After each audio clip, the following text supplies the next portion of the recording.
Hello students, आज मैं आपके लिए लेकर आया हूँ how to factorize the polynomial. Right. अब मैंने आपके सामने दो पॉलिनोमियल ले रखे हैं।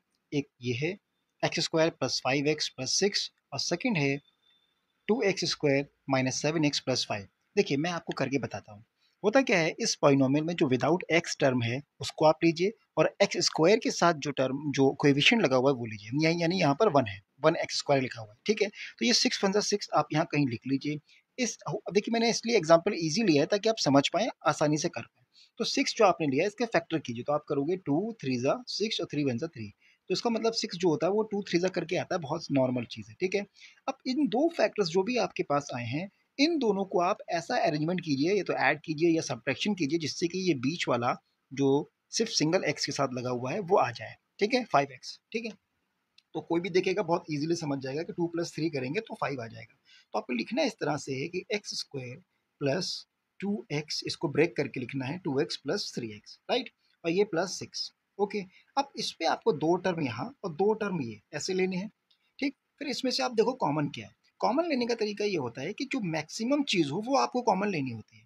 तो मैक्सिमम अगर देखोगे तो ये लिखा हुआ है, ये इस तरह से आप समझो तो ऐसे लिखा हुआ है एक्स इंटू एक्स और प्लस ये लिखा हुआ है 2 इंटू एक्स। मैं डॉट जो लगा रहा हूँ आप उसको मल्टीप्लाई समझेंगे। ठीक है, यहाँ लिखा हुआ है 3 इंटू एक्स और इस 6 को मैं अगर ब्रेक करके लिख पाऊँ मल्टीप्लाई में तो ये लिखा जाएगा 3 इंटू 2।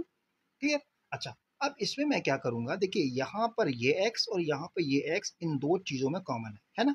चाहे कोई एल एक्स मान लो, चाहे कोई दूसरी एल एक्स मान लो, मैंने एल एक्स ले लिया। ठीक है, अब मैं अगर इसको बाहर ले लूँ तो अंदर ये x बचेगा ब्रैकेट, और अंदर यहाँ पर से अगर इस टर्म में से क्या बचेगा, x निकलने के बाद यहाँ 2 बचेगा। तो हम ये देखते हैं कि मल्टीप्लाई किन किन चीज़ों का हो रहा है, उनमें से जो कॉमन उठाया गया वो बचता है। Right, okay. ये नहीं कि माइनस हो जाता है। ठीक है, कुछ कुछ बच्चे को डाउट्स होता है कि यार ये कैसे हो रहा है। माइनस नहीं, डिवाइड होता है एक्चुअली। ठीक है, प्लस। अब यहाँ पे आपने 3 कॉमन, देखिए यहाँ भी 3 है, यहाँ भी 3 है, तो आप 3 कॉमन लोगे। यहाँ से देखिए ये x यहाँ बचेगा और यहाँ से देखिए 2 बचेगा। अब ये हुआ क्या है, हुआ ये है कि इस 3 का हमने डिवाइड किया है इसमें। जब आप डिवाइड करोगे 3x में 3 का तो क्या बचेगा, 3 3 कैंसिल हो जाएगा, x बचेगा, वो यहाँ होता है।